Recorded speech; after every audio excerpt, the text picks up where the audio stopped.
Finally नमन sir नमन sir से sir की teaching ultimate level की। ये मेरा 5th अटेम्प्ट था एंड मैंने स्टार्ट किया था नमन सर से ही कोचिंग लेके, लेकिन बाद में जब नहीं निकला, फाइनली नमन सर ने मुझे बोला कि नहीं हो जाएगा and you should give a try one more time, and luckily इस बार हो गया और नमन सर ने मुझे हेल्प किया है। आई डोंट नो आपने मुझे देखा या नहीं, लेकिन मैं हर स्टेज के बाद यहाँ पे आई हूँ।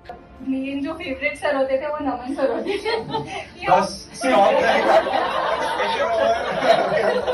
मैंने 2017 में पहला अटेम्प्ट दिया था जब मैं जॉब भी करता था, but I could not make it through prelims. उसके बाद मैंने थोड़ा गाइडेंस वगैरह ली, नमन सर से गाइडेंस ली, बाकी फिर पेज जो अपना था स्टैटिक सब्जेक्ट्स का वो बनाया। फिर 2019 में मैंने अटेम्प्ट दिया तो उसमें मेरा प्रीलिम्स हो गया था। I got the result at 1 PM। ठीक है, 1 घंटा में एक्चुअली 17 में पढ़ रहा था, ये मेरे को उम्मीद नहीं थी, तो मैं प्रीलिम्स के लिए पढ़ रहा था कि चलो प्रीलिम्स कुछ कर लो। So I called my parents, 1:40 तक मैं वहाँ पे था। उसके बाद I went to my teachers 2:30 and then I called sir. ठीक है, सो टीचर्स तो चलो स्कूल के 10 years का बहुत अलग टाइम रहता है। उसके बाद जेन्युइनली कॉल्ड सर एंड मैं कहा सर आप फ्री हैं? तो सर कहता है yes. So I can assure you on this कि मैंने 2 4 5 6 टीचरों से पढ़ा है, but I only have come here so far. Assured है सर की टीचिंग अल्टीमेट लेवल की, आपने पढ़ा है। ठीक है, आपको उनकी डिमांड पता है। आई थिंक अंशुल सर ने अभी टॉपर स्टॉक में भी सेम चीज बोली थी, सर के कंसेप्ट्स जो है ना बहुत ज्यादा अलग तरीके से क्लियर होते हैं।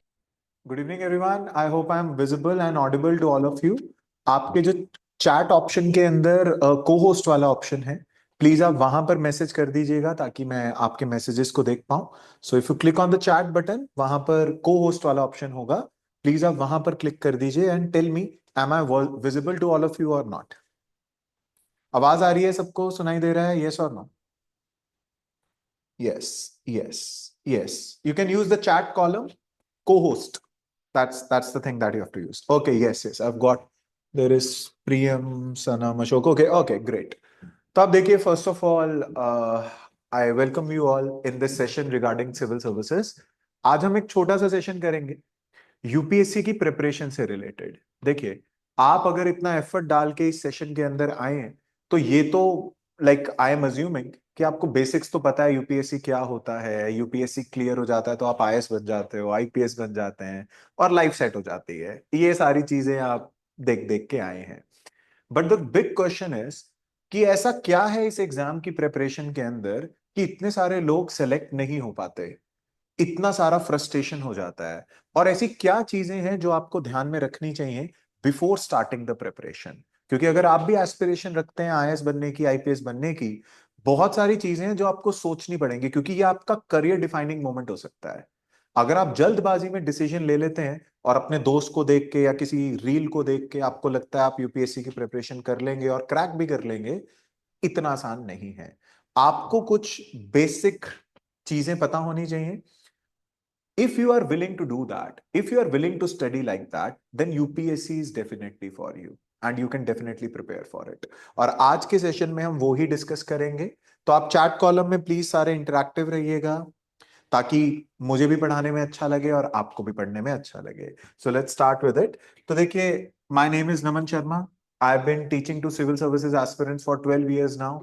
And I have taught all over India, be it Assam, be it Karnataka, be it Delhi, be it Rajasthan. And for the past few years, I have been in Chandigarh. And 2020 में Haryana government की तरफ से ambassador भी रहा हरियाणा में civil services awareness spread करने के लिए।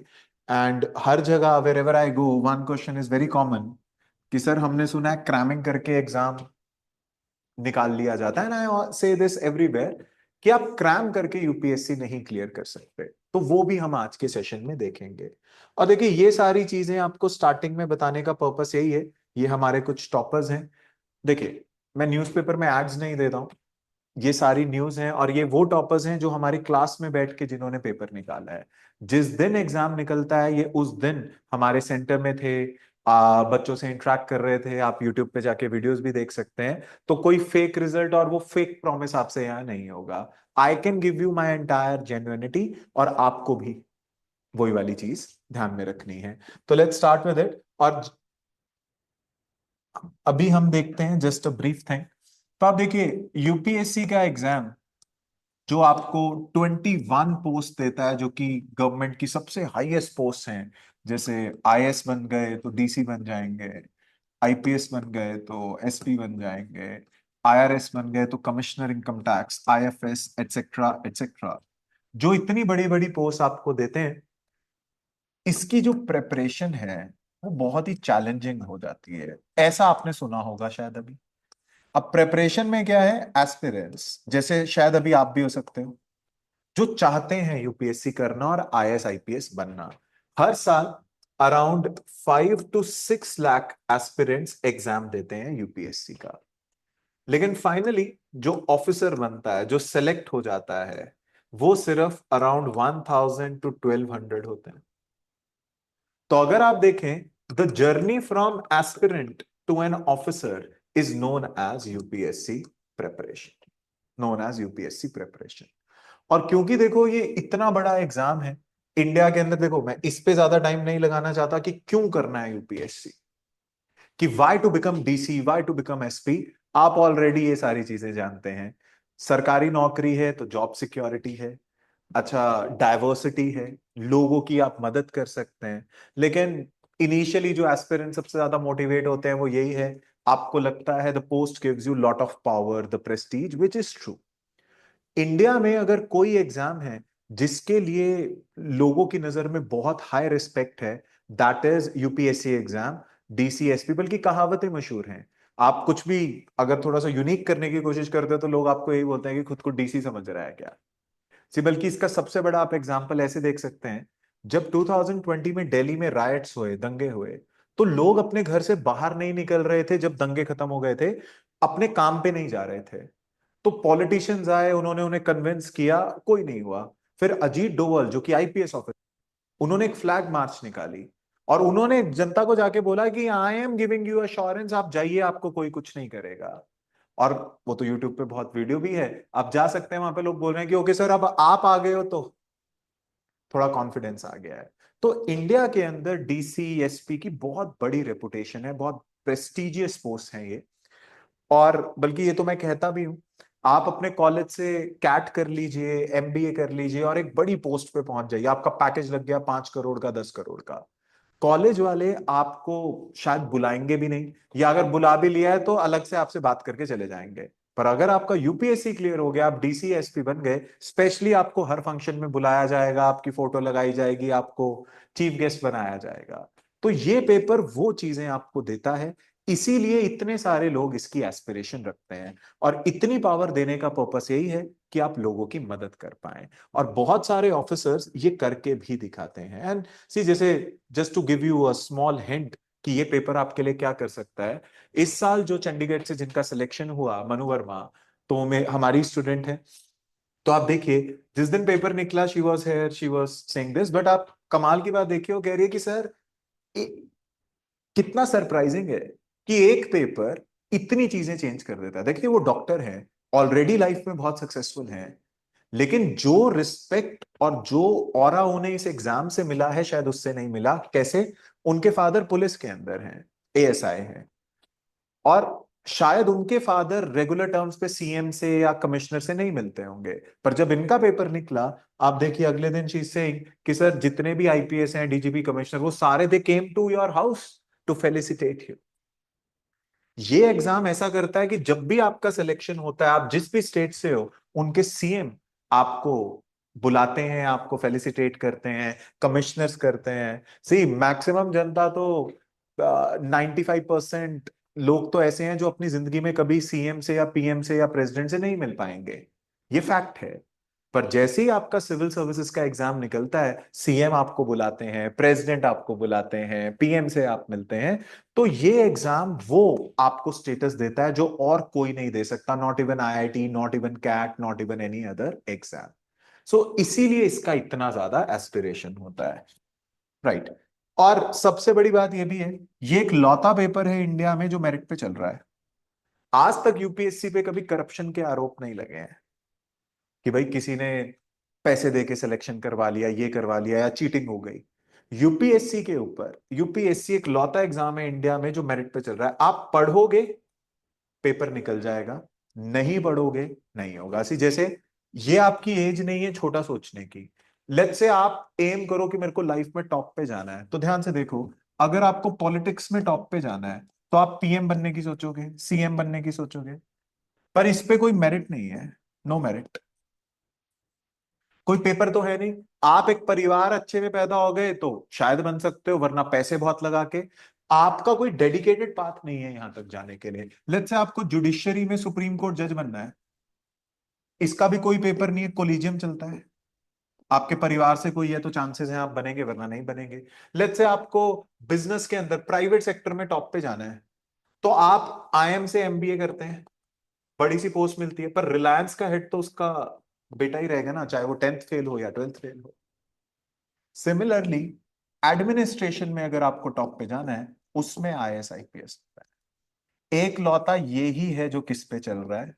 पढ़ोगे, सी इनमें से कोई भी आपको मिल सकता है, और इनके जाने के बाद आप ये बोल सकते हो यार ये कैसे पीएम बन गया, ये कैसे सीएम बन गया। आए दिन आते रहते हैं इनके उल्टे सीधे बयान, आए दिन इनके भी आते रहते हैं उल्टे सीधे बयान, कि अपनी बीवी को देखने से अच्छा है आप काम कर लिया करो। तो आपके मन में आता है कि यार ये कैसे बन गए इतने बड़े। Luck plays a very important role. This is the only exam where merit is rewarded. आप किसी भी आईएएस आईपीएस से मिलोगे, आप कभी भी मिलने के बाद ये नहीं बोल पाओगे कि ये कैसे बन गया आईएएस, क्योंकि बिना पढ़े बिना एग्जाम निकाले मेरिट पे आपका सिलेक्शन नहीं होगा। और ये एक बहुत बड़ा प्लस पॉइंट है। तो आज अगर आप कॉलेज में हैं और आईएएस बनने का ड्रीम देखते हैं, तो पाथ आपको पता है कि पढ़ाई करनी है और पेपर निकल जाएगा। इसमें वो नहीं है कि लक चल जाए, सिफारिश लग जाए, ये हो जाए। इसीलिए इतने सारे लोग इसकी प्रिपेयर करते हैं। और क्योंकि इंडिया में कहावतें मशहूर हैं, तो पेरेंट्स भी बहुत खुश होते हैं जैसे ही आप बोलते हो ना यार यूपीएससी करना है, क्योंकि ये एग्जाम उनका भी, उन्हें भी अच्छा लगेगा कि बेटा एसपी लगा होगा कहीं तो। बट ये फैक्ट है, साइकोलॉजी में प्रूवन है, आपके पेरेंट्स के अलावा कोई भी नहीं चाहेगा आप उनसे अच्छा करें। राइट आप जैसे ही उनसे थोड़ा अच्छा करेंगे, जेलेसी फैक्टर, आपको भी नहीं अच्छा लगता जब आपका फ्रेंड थोड़ा कुछ अच्छा करता है, चाहे वो बोले कुछ भी। तो जैसे ही आप लोगों को बताते हो तो पेरेंट्स तो खुश होते हैं, पर आसपास वाले आके आपको डरा देते हैं कि पागल है, रटना बहुत पड़ता है, और तुझसे नहीं होगा, तो कॉलेज में ही टॉपर नहीं था। ये तो ब्लेस्ड पीपल होते हैं जो बचपन से तैयारी कर रहे होते हैं, एक्स्ट्रा ऑर्डिनरी क्वालिटी होती है, तो जाके पेपर निकलता है। और तेरे को तो इंग्लिश भी नहीं बोलनी आती, 10th में तेरे अच्छे मार्क्स नहीं थे। तो आज के सेशन में हम यही देखेंगे कि ये इतना बड़ा पेपर है और इतने सारे लोग पेपर देने आते हैं, तो ऐसी क्या मिस्टेक्स हैं जो ये लोग करते हैं, और ऐसा क्या है, what is the right strategy जो ये लोग करते हैं जिससे इनका सिलेक्शन हो जाता है और ये रह जाते हैं, ये रह जाते हैं। तो वो हम बात करेंगे। यूपीएससी करना क्यों है मैंने आपको ब्रीफ ओवरव्यू दे दिया, पर उसके अभी मैं डिटेल में नहीं जा रहा हूं, because that you know. Sir what about Pooja Khedkar? Pooja Khedkar is accused in fraud. से आपको ये ध्यान रखना पड़ेगा, पूजा खेटकर पेपर फॉर्ज करके सेलेक्ट नहीं हुई है, पेपर मेरिट ही था। उन्होंने अपना रिजर्वेशन का सर्टिफिकेट गलत दिखाया है, जो पॉलिटिक्स के थ्रू बनता है। तो आपको ये समझना पड़ेगा, यूपीएससी पे करप्शन का आरोप नहीं है कि यूपीएससी ने पैसे लेके उसे सेलेक्ट कर दिया। उसने अपना सर्टिफिकेट गलत बनवाया है, जो आए दिन हर कोई बनाता रहता है, और उसमें यूपीएससी अपनी गाइडलाइंस लाएगा। पेपर पे कभी भी कई पेपर लीक हो गया, सी जैसे आए दिन स्टेट पब्लिक सर्विसेज के एग्जाम लीक होते रहते हैं, वो कभी नहीं हुआ है। You should know that, right? So let's start with it. तो it is like this. So let's talk about what are the issues actually, कि जब आप प्रिपेयर करते हो तो क्या क्या इश्यूज आपको देखने को मिलते हैं। तो देखिए, सो issues and strategy। देखिए, यूपीएससी की प्रिपरेशन के लिए 9 सब्जेक्ट्स हैं जो आप सी। पहले तो आप एक बेसिक समझिए, यूपीएससी का सिलेबस क्या है। यूपीएससी का सिलेबस क्या है? यूपीएससी के सिलेबस के अंदर प्रीलिम स्टेज है, then this the first stage, then second stage में आपको मेंस देना होता है, और थर्ड स्टेज में आपको इंटरव्यू देना होता है। प्रीलिम्स के अंदर 2 पेपर्स होते हैं, जनरल स्टडीज और सीसैट। सीसैट में सिर्फ आपको क्वालिफाई करना है, मेरिट इस पे बनेगा। जो इसमें सेलेक्ट होगा, रफली 45% तक मार्क्स ले आओगे अगर आप इसमें, आपका ये एमसीक्यू फॉर्मेट में होगा, एमसीक्यू। और इन जर्नल स्टडीज में 9 सब्जेक्ट्स आते हैं, history, polity, economy, geography and all. इन्हीं 9 सब्जेक्ट्स का एमसीक्यू में पेपर प्रीलिम्स में होता है, और मेंस में इनके जर्नल स्टडीज के 4, एक एस्से का पेपर होता है और जर्नल स्टडीज के 4 पेपर होते हैं, 1 2 3 4, जो यही 9 सब्जेक्ट्स के हैं। तो अगर आप मेजरली अगर आप देखें, प्रेपरेशन जर्नल स्टडीज की है, दिस इज दिस, ये क्वालिफाइंग होता है। इसके अलावा एक ऑप्शनल होता है जिसके 2 पेपर होते हैं, पेपर 1, पेपर 2। तो टोटल 7 पेपर्स होते हैं जो मेंस में होते हैं। उसके बाद इसके मार्क्स पे आपका इंटरव्यू होगा और फिर फाइनल सिलेक्शन होगा। सिलेक्शन तो अल्टीमेटली अगर आप यूपीएससी की प्रिपरेशन देखें, आपको 9 सब्जेक्ट्स पढ़ने हैं जो जीएस के हैं, उसके साथ साथ आप ऑप्शनल कर सकते हो, उसके साथ साथ आप सीसैट कर सकते हो, लाइक दिस। ये इतना ज्यादा टाइम नहीं लेंगे, स्पेशली सीसैट, राइट। अब ये 9 सब्जेक्ट्स को अगर आपको प्रिपेयर करना है, मिनिमम टाइम जो आपको इसे प्रिपेयर करने के लिए चाहिए 12 मंथ्स। ये आपको समझना पड़ेगा। 9 सब्जेक्ट्स हैं, हिस्ट्री, पॉलिटी, इकोनॉमी, ज्योग्राफी और ये सारी चीजें हैं इसके अंदर। तो आप मिनिमम 12 महीने, नॉर्मली अगर आप देखें ये 15 से 16 मंथ्स तक प्रिपरेशन आपकी पूरी होगी। सबसे बड़ी प्रॉब्लम यूपीएससी में यही है कि ये टाइम बहुत लेता है। इसके बाद आप प्रिपेयर करोगे, फिर आप अपना अटेम्प्ट दोगे, अटेम्प्ट भी खुद 1 साल तक चला जाता है। प्रीलिम्स फिर 3 महीने बाद, मेंस फिर 3-4 महीने बाद, इंटरव्यू फिर 2-1 महीने बाद रिजल्ट। तो अगर आप देखें यूपीएससी टफ क्यों है, उसका एक सबसे बड़ा फैक्टर जो है which makes UPSC tough is time.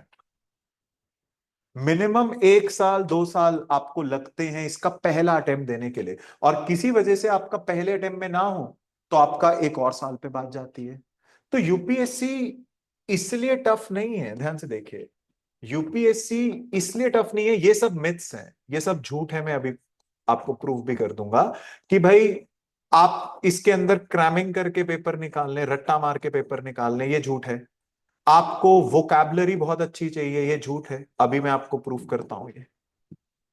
या आपका बैकग्राउंड मैटर करता है, आप अमीर हैं, गरीब हैं, ये भी झूठ है, क्योंकि आपको सिर्फ पेपर निकालना है, मेरिट पे चल रहा है इसके अंदर बस। और ये भी झूठ है कि इसके अंदर आपका एकेडमिक बैकग्राउंड मैटर करता है, कि आपने टॉपर थे या नहीं थे। एक ही चीज इसके अंदर सही है कि ये पेपर क्रैमिंग भी नहीं करनी, मैं बताऊंगा, टाइम मांगता है। तो पहली चीज तो आपको जो पूछनी है, सी ये मैक्सिमम लोग इसमें फेल पता है क्यों होते हैं, ये जो मैंने आपको बताया वो एस्पिरेंट्स वाला स्टोरी, मैक्सिमम लोग फेल क्यों होते हैं, वो अपने स्कूल कॉलेज के हैंगओवर के साथ आते हैं। जैसे आप किसी भी क्लास में जाते हैं, स्कूल में या कॉलेज में, आपको 1 साल बाद उसके पेपर होते हैं जो फाइनल पेपर होते हैं। आप सिर्फ पेपर के टाइम पे पढ़ते हैं, आप पूरे साल पढ़ाई नहीं करते, और आप उसे पास भी कर देते हैं, क्या टॉप भी कर देते हैं। तो आप उसी मेंटालिटी के साथ यहां पर आते हैं, और वो मेंटालिटी क्या होती है, वो मेंटालिटी क्या होती है कि भाई यूपीएससी में 12 महीने हैं, आप 8-9 महीने पढ़ते ही नहीं हो। क्यों? वही कॉलेज वाली आदत है, दोस्त के साथ घूमने चले गए, यहां चले गए, कि एंड के 3-4 महीने अभी तो बहुत टाइम है, तब पढ़ूंगा मैं। लेकिन तब तक लेट हो जाएगा। आपको ढंग से 12-1 महीने पढ़ना है। ढंग से का ये मतलब नहीं है कि दिन के 10 घंटे 20 घंटे, वो भी अभी बताऊंगा। लेकिन अगर आप उस गाइडेंस के साथ, या आपको कोई ऐसा बोलता है कि अभी तो बहुत टाइम है, पढ़ लेंगे, तो वहां पेपर नहीं निकलता है। तो इसमें गाइडेंस बहुत इंपॉर्टेंट रोल प्ले करती है, जो मैं अभी बताऊंगा। पहले बताओ यहां तक क्लियर है? What is the basic syllabus of UPSC, what is the toughest thing that is in UPSC, that is the time. यहां तक क्लियर है? यस, यस, क्योंकि इसी स्टेज को आगे लेके चलते हैं फिर। Yes, yes, okay, now let's take it further. देखो, सी, क्या आपने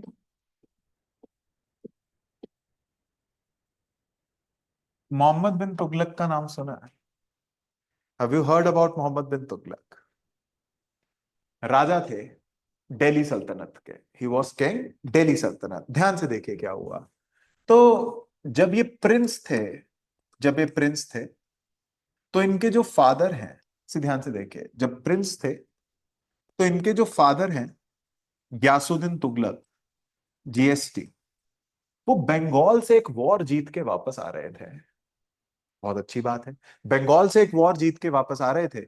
लेकिन आप देखिए होता क्या है कि जब वो वापस आते हैं तो मोहम्मद बिन तुगलक उनके लिए एक स्टेज सजाता है कि भाई पापा आएंगे, स्टेज पे चढ़ेंगे, मैं उन्हें ट्रिब्यूट दूंगा। अच्छा, जैसे ही इसके फादर स्टेज पे चढ़ते हैं स्टेज टूट जाता है और वो वहीं के वहीं मर जाते हैं। सो ही डाइड ऑन स्टेज। तो लोगों ने बोला कि ये एक्सीडेंट नहीं है, मोहम्मद बिन तुगलक ने राजा बनने के लिए अपने फादर को मार दिया, because kingship knows no kingship. हो सकता है सच। सी उसके बाद आप देखिए इंडिया की, सी इंडिया के अंदर करेंसी चला करती थी गोल्ड और सिल्वर की, गोल्ड और सिल्वर करेंसी। ये कहता है कि नहीं मैं इसे बंद करूंगा और न्यू करेंसी स्टार्ट करता है। न्यू करेंसी कॉपर की, कॉपर और लेड की। कॉपर मार्केट में ऐसे अवेलेबल था जैसे आज क्ले अवेलेबल है, और कॉपर आपको पता है मेलिएबल भी होता है। तो लोगों ने कॉपर मार्केट से खरीदा, घर में ही कॉइन्स बनाने स्टार्ट कर दिए, फेक करेंसी बढ़ गई, इकोनॉमी डूब गई, इकोनॉमी डूब गई। ये भी फेल हो गया। सी उसके बाद इंडिया की कैपिटल हुआ करती थी दिल्ली, तो इसने कैपिटल शिफ्ट करी दिल्ली से दियोगीर या दौलताबाद। तो basically if this was the capital he shifted it here.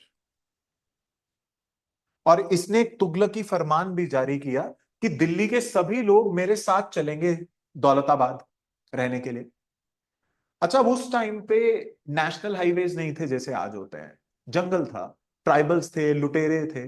तो आधे से ज्यादा लोग रास्ते में भूख से मर गए, प्याज से मर गए, सिक्योरिटी इशू आ गया, ट्राइबल्स लूट के ले गए। और देखो सिक्योरिटी का तो ये आलम था कि 3 बार तो राजा का ही कॉन्वॉय लुट गया। सुबह उठे हैं घोड़े नहीं है, सुबह उठे हैं लाइक खाना नहीं है। तो जो राजा अपना ध्यान नहीं रख सकता, लोगों का ध्यान नहीं रख सकता, वो लोगों की नजर में गिर गया। और ये वाला भी जो उसका लाइक मूव था वो भी प्रॉपरली फेल हो गया। तो अगर आप ध्यान से देखें, इसने जो भी अपनी लाइफ के अंदर किया सबके अंदर ही ये फेल हो गया, सबके अंदर ही ये फेल हो गया।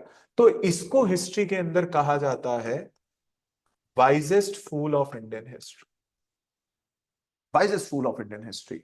पर अब क्वेश्चन ये है, फूल क्यों है समझ आ रहा है, बट वाइस क्यों?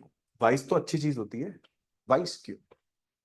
अब जब हिस्टोरियंस ने इन्हें ध्यान से पढ़ा, उनका ये कहना है कि ये जो मोहम्मद बिन तुगलक हैं, देखो दो चीज होती है, ही इज एक होता है प्लान बनाना, एक होता है उसे एग्जीक्यूट करना। जैसे प्लान ये है कि आपको आईएएस बनना है, एग्जीक्यूट है कि कैसे पढ़ेंगे, कैसे क्या पढ़ना है क्या छोड़ना है, that is execution, that is execution.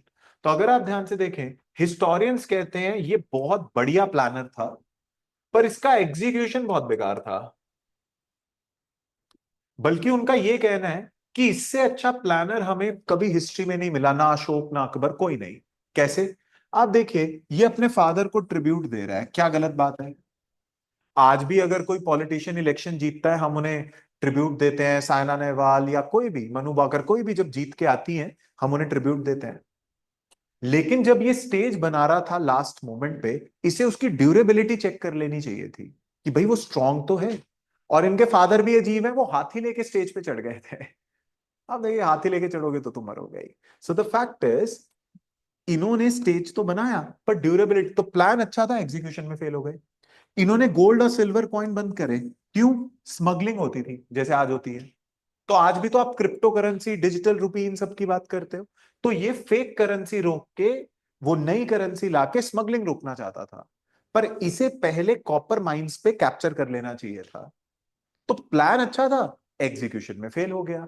अच्छा ये देखो, किसी भी राजा ने इंडिया में ये नहीं सोचा, हिस्ट्री में हमेशा हमारी कैपिटल या तो दिल्ली रही या आगरा रही या यहां रही, तो यहां वाले जो लोग हैं उन्हें हम हिंदी स्पीकिंग बेल्ट बोलते हैं, उन्हें हिंदी समझ आ जाती है क्योंकि राजा यहां था तो आसपास के लोगों को उसकी भाषा समझनी पड़ी। पर अगर आप साउथ इंडिया की बात करें, उनकी लैंग्वेज अलग है, कल्चर अलग है, एक तरह से ऐसा लगता है आप दूसरे देश में ही आ गए अगर आप कल्चरली बात करें तो। और इसका रीजन क्या है? राजा हमेशा यहां बैठता था, इसीलिए इनको कभी जरूरत नहीं पड़ी वो वाली लैंग्वेज सीखने के लिए। लेकिन अगर हमारी कैपिटल यहां शिफ्ट हो जाती it would have led to political and cultural unification of India. इनके यहां भी वो असिमिलेशन हो जाता जो हमारे यहां सारा चल रहा है। तो ये इतना अच्छा प्लान था, पर इसे लोगों की सेफ्टी के लिए प्रोविजन बना लेना चाहिए था। तो इसीलिए मोहम्मद बिन तुगलक को wisest fool of Indian history कहा जाता है। कि भाई वाइज इसलिए क्योंकि इनसे बढ़िया प्लानर हमें कभी नहीं देखा, political planner, economic planner and all. पर ये हमेशा अपनी एग्जीक्यूशन में मात दे गए। सी जैसे आप कहो कि मेरे को सुबह 4 बजे उठना है आज से रोज, लेकिन आपने अलार्म नहीं लगाया, टाइम पे आप सोए नहीं, इसका क्या मतलब है? प्लान तो आपका अच्छा, बातें तो आप बहुत अच्छी अच्छी करते हो, पर आप उसे अचीव नहीं कर पाओगे। वाई? क्योंकि आपने एग्जीक्यूशन पे फोकस नहीं किया। सेम आपका हाल तुगलक जैसा हो जाएगा। अब यूपीएससी में क्वेश्चन आता है, ध्यान से समझिएगा, मेंस में, demonetization is a modern day Tughlaq policy. Analyze. Demonetization is a modern day Tughlaq policy. अब इसका क्या मतलब है कि डीमोनेटाइजेशन तुगलक पॉलिसी जैसी है। जैसे उसका भी प्लान बहुत अच्छा है कि ब्लैक मनी रोकेंगे, करप्शन रोकेंगे, ये वो, लेकिन हम उसका एग्जीक्यूशन ढंग से नहीं कर पाए। एटीएम से नोट ही नहीं बाहर आ रहा था 2000 का, वो बड़ा था। 136 people lost their life ATM के बाहर खड़े खड़े। हमने पहले प्रिंट करके नहीं रखा था ताकि सप्लाई उतनी कर पाए। तो अगर आप ध्यान से देखें, अगर किसी बच्चे ने यूपीएससी की तैयारी करी है क्रैमिंग करके, देखो आज तक आप कैसे पढ़ते हो? मोहम्मद बिन तुगलक, साल बता दो कब पैदा हुआ था, कब मरा था, कितने बीवी थे, कितने बच्चे थे, कौन सी वॉर लड़ी, कौन सी जीता, कौन सी हारा। यूपीएससी कहता है ये सब काम का नहीं है। सी क्या करोगे आप? सेलेक्ट भी हो जाओगे तो भी तो गूगल करोगे। यूपीएससी कहता है आप कंसेप्ट से पढ़ो, वैसे पढ़ो कि आज उसका क्या यूज हो सकता है। आपको कॉन्सेप्ट पढ़ना है कि इसने क्या गलती करी है और आज हम उससे क्या सीख सकते हैं। तो जो बच्चा क्रैमिंग करेगा वो कभी भी यूपीएससी का पेपर वैसे ही नहीं निकाल पाएगा। और लॉजिक है ना, 12 महीने की प्रिपरेशन है। कोई भी व्यक्ति, कोई भी 12 महीने की चीजें याद नहीं रख सकता, उसे समझना पड़ेगा। और आपको नोट्स को बुक के 10 पेजेस नहीं बनाए ऐसे, शॉर्ट में आपके पास प्रॉपर नोट्स होने चाहिए जिसे आप अटेम्प्ट कर पाओ। Are you understanding this? And you have to understand, आज अगर आप भी एस्पिरेशन रखते हो लेट्स से आईएएस बनने की, तो बहुत अच्छी बात है। लेकिन जब तक आप उसके एग्जीक्यूशन, मतलब आप उसकी प्रिपरेशन को सोच समझ के नहीं करोगे, आपकी कभी भी सिलेक्शन नहीं हो सकती। प्रेपरेशन के लिए क्या क्या चीजें ध्यान रखनी है वो मैं अभी बताऊंगा। पर क्या तुगलक की लाइफ से आपको एक चीज समझ आ रही है कि प्लान बनाना जरूरी है, पर एग्जीक्यूशन उससे ज्यादा जरूरी है कि आप उसे अचीव कैसे करोगे, वरना इसकी तरह हाल हो जाएगा। सेम इसकी तरह हाल हो जाएगा। I will come to the strategy of UPSC. पहले बताओ इतना क्लियर है? यस, यस और नो? Right, right. तो आप देखिए, एक लास्ट सेगमेंट जिसमें मैं इसे कंप्लीट करूंगा, 5-10 minutes more I will take. पर उससे पहले एक अटेंडेंस फॉर्म दे रहा हूं चैट कॉलम के अंदर। Click on that link and fill the attendance form, ताकि मेरे को पता रहे किस किसने क्लासेस लगाई हैं। एक बार आप अटेंडेंस भर दीजिए, उसके बाद हम कंटिन्यू करते हैं। थोड़ा सा 10-15 मिनट लूंगा, फिर मैं आपके डाउट्स भी लेता हूं, पर पहले एक बार ये कंप्लीट करेंगे।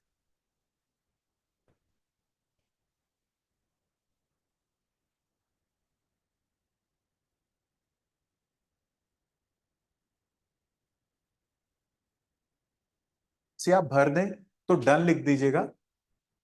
एक बार डन लिख दीजिएगा ताकि मेरे को पता रहे कि आपने फॉर्म भर दिया है, फिर हम आगे चलेंगे।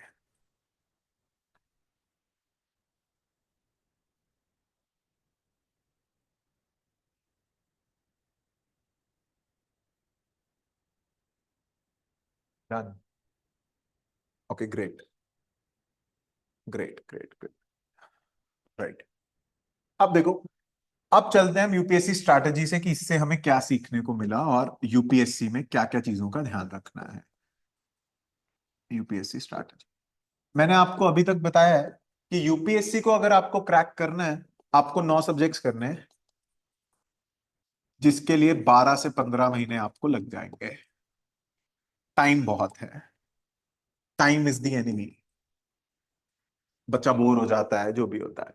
तो आपकी राइट स्ट्रैटेजी क्या होनी चाहिए? Like what is the right way to prepare? You should know that. See पहली चीज तो you have to like just understand, you have to avoid cramming. Cramming की जगह आपको हर चीज को कॉन्सेप्ट से समझना है, अंडरस्टैंड। क्योंकि देखो, अगर आप किसी चीज की कंसेप्चुअल क्लैरिटी रखेंगे, आपको रटना नहीं पड़ेगा। अगर आपको पता है कि तुगलक ने कैसे काम किया, क्या क्या उसकी प्रॉब्लम्स थी, उतना काफी है, हमें फैक्ट्स नहीं चाहिए। और हमें प्रॉब्लम क्या है, हमें स्कूल कॉलेजेस में ये करना सिखाया जाता है। And but you should no, 12 months तक कोई भी इतनी सारी चीजें याद नहीं रख सकता। तो कॉन्सेप्ट ध्यान देना है, आपको ये देखना है, आप जब भी कोई कॉन्सेप्ट पढ़ते हो, आपको एप्लीकेशन बेस्ड प्रिपरेशन करनी है। इसका क्या मतलब है? इसका मतलब है, जो भी आप कॉन्सेप्ट पढ़ते हैं, टॉपिक पढ़ते हैं, उसका रियल लाइफ में क्या एप्लीकेशन है, रियल लाइफ एप्लीकेशन। तब पेपर निकलता है, ये रटी रटाई चीजें से नहीं। जैसे एक छोटा सा आपको एक स्टोरी सुनाते हैं, आपने सुनी भी होगी शायद। Let's understand now. Sir you are not clearly audible. Okay, अब आ रही है, आवाज आ रही है? Am I Audible?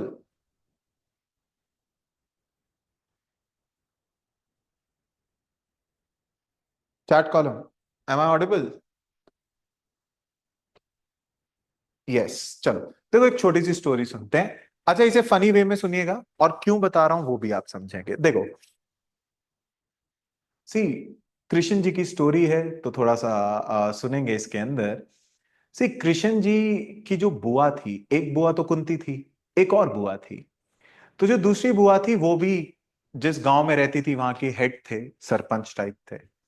तो उनको काफी टाइम से बच्चा नहीं हो रहा था। तो उन्होंने बहुत हवन करे, प्रेयर्स करी, इधर उधर गए कि भाई भगवान हमें ब्लेस करे एंड ऑल। सी, ये वो समय है जब एंजल्स और डीमंस का समय होता था, दानव, दैत्य, इन सब का होता था। तो आप देखिए, काफी टाइम बाद उन्हें एक बेबी ब्लेस होता है, उन्हें एक बच्चा होता है। लेकिन कमाल होती है, जब वो बच्चे को देखते हैं, तो बच्चे के 3 सर थे, 4 हाथ थे और 4 पैर थे। तो सब लोग देख के डर गए कि आपके घर तो दानव पैदा हो गया, और ये बड़ा होके लोगों को मारेगा, तो इसे अभी मार दो, क्योंकि ये तो राक्षस है आपके घर जो पैदा हो गया। तो पेरेंट्स बहुत प्रेशर में आ गए, क्योंकि अब बच्चे को मारना पड़ेगा, समाज जीने नहीं देगा। पर इतनी मुश्किल से बच्चा हुआ है, पेरेंट्स के लिए तो बच्चा बच्चा है, चाहे जो भी हो। तो वो सोच ही रहे होते हैं क्या करना है, बड़े टेंशन में होते हैं। तो एक बड़े पंडित जी वहां से जा रहे होते हैं और भिक्षा मांग रहे होते हैं। तो उनके घर आते हैं भिक्षा मांगने। और जब वो उस बच्चे को देखते हैं, उस बच्चे का नाम था शिशुपाल। तो जब उस बच्चे को देखते हैं, तो वो बोलते हैं कि वो देखते, उसे देखते रहते हैं, लाइक फनी वे में ले तो is like cute kid, right? तो ऐसे देख रहे हैं। तो उनकी मदर पूछती है कि आप डरे नहीं इसे देख के? लोग तो भाग जाते हैं क्योंकि ये राक्षस है। तो ब्राह्मण कहते हैं कि ये राक्षस नहीं है, इसमें इंसानों वाले ही सारे गुण हैं, बस इसके जो बॉडीली फीचर्स हैं वो दैत्य वाले आ गए हैं गलती से, पर ये है इंसान ही, डरने की जरूरत नहीं है। तो उन्होंने बोला कि सर, पर सारे लोग तो कह रहे हैं इसे जान से मारो, वो तो इसे देख के डर रहे हैं, ऐसे तो ये नहीं जी पाएगा। तो उन्होंने बोला कि देखो, आपको एक व्यक्ति मिलेंगे जिनके छूने से इनके ये सारी चीजें हट जाएंगी और ये नॉर्मल इंसान की तरह हो जाएंगे। तो उन्होंने बोला बहुत बढ़िया पंडित जी, बताओ कहाँ मिलेंगे, वो कौन है व्यक्ति? तो देखो, वो तो फिर पंडित जी बोलते हैं वो आपको खुद ढूंढना है, वो मैं नहीं बता सकता, पर मिल जाएंगे। और जब वो जा रहे होते हैं, जाते जाते एक और चीज बोल के जाते हैं कि हाँ, पर याद रखना, जो इन्हें ठीक करेंगे वो ही इन्हें मारेंगे जान से, तो ये भी याद रखना। खैर, अभी तो लोग ढूंढ रहे होते हैं। तो एक दिन कृष्ण जी अपने बुआ के घर खेलने आए होते हैं, और वो शिशुपाल को जाके उठा लेते हैं, और शिशुपाल एकदम से ठीक हो जाता है। तो आप देखिए कि उनकी बुआ और सब बड़े खुश हो जाते हैं कि अरे ठीक हो गया, ठीक हो गया। और तभी उनकी बुआ को याद आता है कि इसका मतलब इनका वध कौन करेगा? कृष्ण जी। छोटे ही होते हैं कृष्ण जी। तो उनकी मदर, जो बुआ होती हैं, वो कृष्ण जी को बोलते हैं कि चल कृष्ण, तू मेरे को एक वचन दे। कृष्ण जी बोलते हैं बोलिए। वो कहते हैं कि तू शिशुपाल की 100 गलतियां माफ करेगा। तो कृष्ण जी ने बोला ठीक है, डन। ये वो समय है जहां प्रॉमिस की बहुत वैल्यू होती थी। लेकिन फिर बुआ को याद आई कि यार 100 गलतियां कभी ना कभी तो खत्म होंगी, आज नहीं तो 10 साल में। तो उन्होंने बोला नहीं नहीं नहीं, चेंज चेंज चेंज। वो कृष्ण जी को बोलते हैं कि 100 गलतियां एक दिन में माफ करेगा। अब एक दिन में कौन 100 गलतियां करता है? तो कृष्ण जी बोला ठीक है, डन। अब प्रॉब्लम क्या है, जब वो बड़े हो रहे थे, शिशुपाल को ये बहुत अच्छे से पता था कि 100 गलतियां वो एक दिन में अगर करेगा, कृष्ण जी उसे कुछ नहीं कह सकते। तो वो कृष्ण जी को छेड़ते रहते थे, कभी धक्का दे दिया, कभी कुछ बोल गए, कभी गाली दे दी, कुछ भी, कृष्ण जी हंसते रहते थे क्योंकि वो कुछ कर तो सकते नहीं है। तो लड़ाई होती रहती थी। पर कृष्ण जी भी, आप देखिए, अब जो भी प्लान होता है, कृष्ण जी ने उनकी बीवी भगा ली। सी एक्चुअली जो कृष्ण जी की पत्नी थी, उनकी शादी शिशुपाल से होनी थी। सब प्लानिंग थी और शिशुपाल, शादी सजी हुई है। तो कृष्ण जी जाते हैं और उनको बोलते हैं कि चलो हम भाग चलते हैं। तो वो भाग रहे होते हैं, और जब वो भाग रहे होते हैं तो शिशुपाल उन्हें देख लेता है। शिशुपाल बोलता है ये क्या हो रहा है? तो कृष्ण जी बोलते हैं this is love, you won't understand. तो शिशुपाल बोलता है नहीं, इज्जत की बात है, लड़ो। अब लड़ना पड़ेगा क्योंकि तूने ये कर दिया है। तो कृष्ण जी बोलते हैं ठीक है, बैटलफील्ड में आओ, लड़ते हैं। पर आपको याद रखना पड़ेगा ना, कृष्ण जी लड़के क्या करेंगे? लड़ तो सकते नहीं, वो शिशुपाल को कुछ कह ही नहीं सकते। तो शिशुपाल तैयारी करता है, कृष्ण जी पीछे से फरार, रथ में भागते हैं। तो शिशुपाल को पता चलता है वो पीछे पीछे भाग रहा है, कृष्ण जी आगे, शिशुपाल पीछे। एंड और आप देखिए, कृष्ण जी को जब लगता है कि भाई मैं मार तो सकता नहीं उसे, तो कृष्ण जी एक पत्थर उठाते हैं और पीछे उनके रथ की ओर मारते हैं कि भाई रथ टूट जाए ताकि पीछा ना कर पाए। लेकिन वो रथ को नहीं लगता, शिशुपाल के साथ एक और व्यक्ति होता है, उसे लगता है और वो मर जाता है। जानते हो व्यक्ति कौन था? Eklavya. Eklavya and Duryodhan were friends of Shishupal. तो एकलव्य की डेथ ऐसे होती है। बाद में जब सब खत्म होता है तो सी, वैसे आप स्टोरी देखो, शादी किसकी, भगाया किसने, मरा कोई और। तो जब सब महाभारत वगैरह खत्म होती है तो कृष्ण जी से पूछा जाता है कि एकलव्य का क्या कसूर था? उसका अंगूठा ले लिया पहले, फिर आपने भी मार दिया उसे। तो कृष्ण जी बोलते हैं कि देखो, कर्मा सबके लिए बराबर है। वो अगर दुर्योधन के साथ होते तो महाभारत में दिक्कत हो सकती थी। तो that's a plan that we have done. उन्होंने गलत साइड चुनी थी। पर आप ध्यान से देखिए, कृष्ण जी ने कहा था कर्मा सबके लिए है, इसीलिए कृष्ण जी की डेथ भी एक ट्राइबल के हाथों होती है, क्योंकि एकलव्य का कोई कसूर नहीं था। तो कर्मा भगवान के लिए भी है, भगवान को भी ह्यूमन लाइफ में वो स्ट्रगल करना पड़ता है। पर ये स्टोरी मैंने आपको एकलव्य के लिए नहीं सुनाई, ये स्टोरी मैंने शिशुपाल के लिए सुनाई है। अब जब ये सारी चीजें चल रही थी, तो पांडव जो है वो अपना एक नया महल बनाते हैं, इंद्रप्रस्थ, और सारे राजा महाराजा को बुलाते हैं, और कृष्ण जी को भी बुलाते हैं, शिशुपाल को भी, और कृष्ण जी को चीफ गेस्ट बनाते हैं वो। राइट, तो वो बहुत रिस्पेक्ट करते थे। तो जैसे ही शिशुपाल को पता चलता है कि कृष्ण चीफ गेस्ट है, वो भड़क जाते हैं। भरी सभा में आप देखिए, सारे राजा महाराजा बैठे हैं, शिशुपाल खड़े होके जो गालियां देता है कृष्ण जी को, कि किसको बना रखे, तो चोर है, लोगों के कपड़े चुराता है, मक्खन चुराता है, बीवियां चुराता, पता नहीं क्या क्या बोल रहा है। और कृष्ण जी स्माइल कर रहे हैं, क्योंकि कुछ कह तो सकते नहीं। तो युधिष्ठिर भी कह रहा है कि सॉरी ये हो रहा है, पर उन्हें अच्छा लग रहा है कि यार कृष्ण जी को दिक्कत नहीं हो रही। पर आप देखिए, शिशुपाल भावनाओं में बह जाता है, और गाली देते देते वो 100 गालियां दे जाता है। और जैसे ही वो 101वीं गाली देता है, कृष्ण जी अपना सुदर्शन चक्र बुला लेता है। और अब शिशुपाल डर गया है, युधिष्ठिर डर गया। युधिष्ठिर जाता है कृष्ण जी के पास और जाके बोलता है कि सर, आपका भाई है, बचपन से आपने इसकी इतनी गलतियां माफ करी, एक और सही। जानते हैं कृष्ण जी क्या बोलते हैं? Every person is prone to mistake, and you should give that person adequate opportunities to reform themselves. But after repeated opportunities, if the person refuses to reform, the only way is retribution, that is killing that person. मतलब हर इंसान गलती कर सकता है, आपको उसे सुधरने का मौका देना चाहिए, आप बड़े कहलाओगे। लेकिन अगर बार बार मौका देने पे भी वो नहीं सुधर रहा है, अब आपको एक्ट करना पड़ेगा। और आप जानते हैं लाइन मैंने कहां से ली है? जब इंडिया ने पाकिस्तान पे सर्जिकल स्ट्राइक करी, तो यूएन में हमें बोला गया कि आपने अग्रेशन दिखाया है, आप डरा रहे हो पाकिस्तान को। अजीत डोवल, एनएसए, उनका हिंदू में आर्टिकल आया था जिसकी इंट्रोडक्शन यहां से थी कि हम, killing of Shishupal by Lord Krishna was not act of aggression, it was retribution, क्योंकि इतने अपॉर्चुनिटीज देने के बाद भी वो सुधर नहीं रहे थे। मतलब पाकिस्तान को इंडिया ने इतने मौके दिए हैं सुधरने के, पर अगर वो बार बार नहीं सुधर रहा है, तब हमें भी रिटेलिएट करना पड़ेगा। उसे आप अग्रेशन नहीं कह सकते, वो जस्टिस है। Now what I am trying to tell you here is this is application based preparation. Ajit Doval तभी आईपीएस है। आपके आंसर में आप कोई भी चीज पढ़ें, वो इसलिए ना पढ़ो कि हम हिस्ट्री सुन रहे हैं सो जाएं। कोई भी चीज जो आप पढ़ो, आपको उसे रियल लाइफ में अप्लाई करना है, उसे कहते हैं कंसेप्चुअल क्लैरिटी। बचपन में आप देखते थे कि जापान के अंदर फिशेस रखी जाती थी, आजकल तो सैटेलाइट्स हो गई। तो जब अर्थक्वेक आने वाला होता था, उससे कुछ समय पहले फिशेस उल्टा सीधा बिहेव करने लग जाती थी, तो पता चल जाता था कि अर्थक्वेक आ रहा है। उसे रियल लाइफ में देखो, जब आप ज्योग्राफी पढ़ेंगे आपको समझ आएगा, अर्थक्वेक की वेव्स होती हैं, कुछ वेव्स जल्दी आ जाती हैं और वो इंसान नहीं सुन सकते पर कुछ जानवर सुन सकते हैं, तो उन्हें पहले ही पता चल जाता है भूकंप आने वाला है। तो the moment you know this and asked by UPSC in prelims, the moment आपका कॉन्सेप्ट क्लियर है और आप चीज समझ के पढ़ रहे हैं, आपको क्रैमिंग नहीं कर, तभी तो इतने महीने आप मोटिवेटेड रह सकते हैं। इसीलिए आपको ढंग से पढ़ाई करनी है, कॉन्सेप्ट जैसे चाहे वो हो या वो, आपको क्रैमिंग नहीं करनी है लाइक दैट। सी उसके अलावा आपको राइट गाइडेंस चाहिए। Guidance in the sense, UPSC ने सिलेबस तो बताया है पर यूपीएससी ने बुक्स नहीं बताई। और स्कूल कॉलेज के, देखो मेरे बड़े बड़े कॉलेजेस में सेशंस होते रहते हैं, मैं वहां भी एक ही चीज बोलता हूं कि जिस देश में फर्स्ट क्लास का बच्चा ट्यूशन जा रहा है, उस देश का एजुकेशन सिस्टम फेल हो गया है।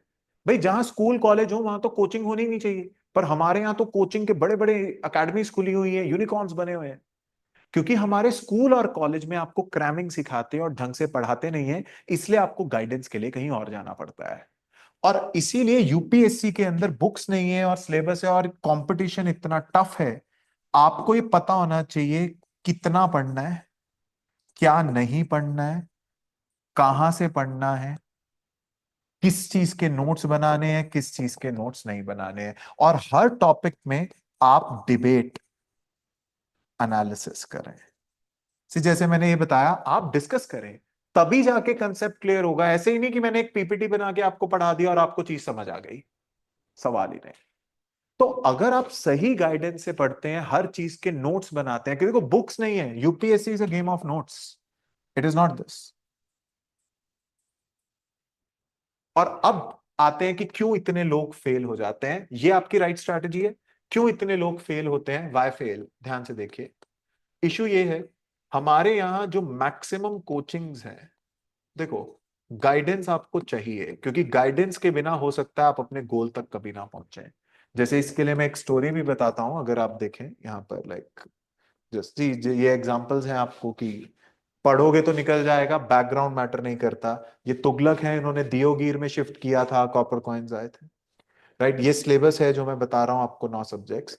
तो मैं गाइडेंस क्यों बोलता हूं, अगर देखो सिसाइफस की स्टोरी क्या है, इसे भगवान ने पनिश किया था, इसे पत्थर को पहाड़ पे चढ़ाना था। जैसे ही पत्थर यहां पहुंचता था नीचे गिर जाता था, इसे फिर से मेहनत करनी पड़ती थी। पूरी जिंदगी ये एक पत्थर को पहाड़ पे चढ़ाता रहा। कहते हैं इससे ज्यादा हार्डवर्क कोई नहीं कर सकता, पर क्या इसका हार्डवर्क इसे सक्सेस दिलवाएगा? नहीं, because it is lacking direction और गाइडेंस। डायरेक्शन और गाइडेंस। सी, अगर मेहनत हर कोई करता है, एक गरीब आदमी भी करता है, अमीर आदमी भी करता है, पीएम भी करते हैं, पीयून भी करता है, 24 घंटे सबके लिए बराबर है। पर अगर आप सही गाइडेंस के साथ डिसीजन या मेहनत करते हैं, आप अपने गोल्स तक जल्दी पहुंच जाते हैं, वरना हो सकता है आप कभी पहुंचे ही ना। सी, मेरे को इतने लोग मिलते हैं 40s में, 50s में, प्रिंसिपल्स, दे टेल मी कि हम भी करना चाहते थे सर यूपीएससी, लेकिन प्रॉब्लम क्या हुई, हमें कोई बताने वाला ही नहीं था कैसे प्रिपेयर करते हैं कैसे नहीं, गाइडेंस ही नहीं थी। और आज हम प्रिंसिपल हैं, पर हमारे कॉलेज से ग्रेजुएशन में एक लड़का सेलेक्ट होकर डीसी बन गया, हमारी ट्रांसफर कर रहा है। तो आप भी अपने लाइफ में इतने लोगों को जानते होंगे जिन्होंने इतनी मेहनत करी है और आपको लगता है बहुत मेहनती है, पर लाइफ में वो सक्सेस नहीं जा पाए। वाई? गाइडेंस की कमी थी। अब ये गाइडेंस आपको स्कूल कॉलेज दे दें, पर वो अपना ही नहीं सिलेबस पढ़ाते, आपको क्या पढ़ाएंगे? तो अब कोचिंग वालों को क्योंकि पता है आपको उनके पास आना ही पड़ेगा गाइडेंस के लिए, क्योंकि अगर आपको देखो, आप सेल्फ स्टडी भी कर सकते हैं, पर सेल्फ स्टडी से आपको पता नहीं ना कहां से पढ़ना है कैसे, और डिस्कशन नहीं। तो ये जो कोचिंग वाले हैं, इन्होंने कॉमर्शियल कोचिंग स्टार्ट कर दी है। What is commercial coaching? Profit के लिए। तो ये क्या करते हैं, ये आपको एक पीपीटी पे पढ़ा देंगे, या तो एक पीपीटी ली, 10,000 बच्चों को उसी पे पढ़ा दिया। ना आप अपने आप को अनम्यूट कर सकते, ना डिबेट कर सकते। और एप्लीकेशन नहीं, जो बुक में है बस उसी के अच्छे से ग्राफिक्स लगा के आपको पढ़ा दिए। मैं भी ला सकता था, वो आके पढ़ा दिए। अच्छा, इसीलिए आधे बच्चे यहां से फेल हो जाते हैं। दूसरा, जब आप आज यूपीएससी की ऑफलाइन कोचिंग के लिए जाते हैं, उसकी फीस आपको पता होनी चाहिए 2 लाख तक पहुंच चुकी है। 2 लाख तक फीस है। और एक ही बार आपको प्रिपेयर करवाते हैं। बाय चांस आपका तबियत खराब हो गई, कॉलेज में पेपर आ गए और आप क्लास नहीं लगा पाए, वो छूट गया आपका। 2 लाख तक फीस लेते हैं, क्लास में 500-600 बच्चे बिठाते हैं, तो आप टीचर को एक्सेस नहीं कर पाते। और इसका मतलब आपको एक गाइडेंस नहीं मिल पाती कि सर कैसे। टीचर भी जैसे सबको पढ़ाता है वैसे आपको पढ़ा गया, ना आप डिबेट कर पाते, ना आप नोट्स। और मैक्सिमम अकेडमीज अपने अपने पीडीएफ्स बेचने पे लगे रहते हैं। वो आपको क्या बोलते हैं, नोट बना के क्या करोगे, पीडीएफ ले लेना, हमारी बुक पढ़ लेना। क्योंकि उन्हें अपनी बुक भी तो बेचनी है। वो आपको गलत सोर्सेज, न्यूज़पेपर पढ़ के क्या करोगे, हमारी करंट अफेयर मैगजीन पढ़ लेना। तो मैक्सिमम जो कमर्शियल कोचिंग है, क्योंकि उन्हें पता है बच्चों को आना तो है यूपीएससी का करने के लिए, वो आपको गलत गाइड करते हैं। उन्हें वो बच्चे पे ध्यान नहीं देते। और आप भी सोचते हो कि जब पेपर आएगा तब देख लेंगे। तो प्रॉब्लम क्या होती है, आप वो फेक रिजल्ट्स देख के, फेक रिजल्ट आपको पता है, टेस्ट करवा लिया, मॉक इंटरव्यू करवा लिया, फेक रिजल्ट देख के आप वहां चले जाते हैं। आपको कुछ नहीं समझ आता, पर पैसे आप इतने सारे ऑलरेडी दे चुके हो, तो आप छोड़ नहीं पाते हो एकेडमी। आप छोड़ नहीं पाते हो, और उस वजह में क्या होता है, 1 साल भी वेस्ट होता है। और देखो, ऐसे तो पेपर नहीं निकलेगा, क्रैमिंग से तो पेपर बिल्कुल नहीं निकलेगा। और यही रीजन है कि मैक्सिमम बच्चे फेल हो जाते हैं, क्योंकि वो ये सारी चीजें नहीं कर पाते। ना तो उनके पास कोई टीचर होता जो उन्हें पर्सनली गाइड कर दे, ना वो ढंग से नोट्स बनाते, वो सिर्फ क्रैमिंग करते हैं पीडीएफ, और वो इसी में खुश हैं कि अच्छा बुकलेट मिल गई, पीडीएफ मिल गया। और आप जानते नहीं हो वो कमर्शलाइज्ड, उसी के अंदर वो चीजें चलती हैं। और देखो, मैं भी इसी कमर्शियल कोचिंग का पार्ट था, इसलिए मैं ये सारी चीजें जानता हूँ। ये सारा लिखा हुआ, और आप भी जानते हैं। और फेक रिजल्ट्स तो आप जानते ही हैं कैसे होते हैं। इसीलिए रिसेंटली गवर्नमेंट ने इन पे 5-5 लाख का, आप देखिए, फाइन लगाया है ये करने के। तो देखो, इसीलिए आप देखिए, आई टेल यू दिस, इसीलिए आप देखिए, few years back I decided कि भाई अगर कोई जेन्युइनली व्यक्ति यूपीएससी के लिए प्रिपेयर करना चाहता है, और वो किसी वजह से रह ना जाए, क्योंकि देखो ये आपके पेरेंट्स का भी पेपर है। अब क्या होता है ना, आप अगर 2-2 लाख एक एकेडमी में देंगे पढ़ने के लिए, फिर पीजी पूजी का भी खर्चा होता है, और वो आपको ढंग से पढ़ाते भी नहीं, क्योंकि उनके लिए तो आप कस्टमर हो। तो आपके भी करियर खराब होता है, आपके पेरेंट्स को भी इतना बुरा लगता है। और आपकी गलती नहीं है, क्योंकि आपको तो पता ही नहीं यूपीएससी के लिए क्या क्या जरूरी है। आप तो वो स्कूल की तरह जाते हो कि भाई जो करा रहे हैं वो ठीक ही होंगे, नहीं समझ आ रहा कोई बात नहीं, जब पेपर आएगा पढ़ के देख लेंगे। तो इसीलिए मैं उस चीज से बाहर आ गया कि एक तो वो बच्चों को एक्सप्लॉइट, क्योंकि मेरा तो एम है कि कोचिंग होनी ही नहीं चाहिए। पर क्योंकि ये रियलिटी है अभी हमारे देश की, कि एजुकेशन के रिफॉर्म्स नहीं है, तो वो हैं। तो अच्छा, एक रीजन ये होता है कि वो ढंग से पढ़ाते नहीं। दूसरा, ये बहुत सारे बच्चे पढ़ना चाहते हैं, पर उनके पास उतने पैसे नहीं होते 2 लाख, 3 लाख, 1 लाख रुपए देने के लिए कि वो कोचिंग ले पाए। तो एक वो भी चैलेंज होता है।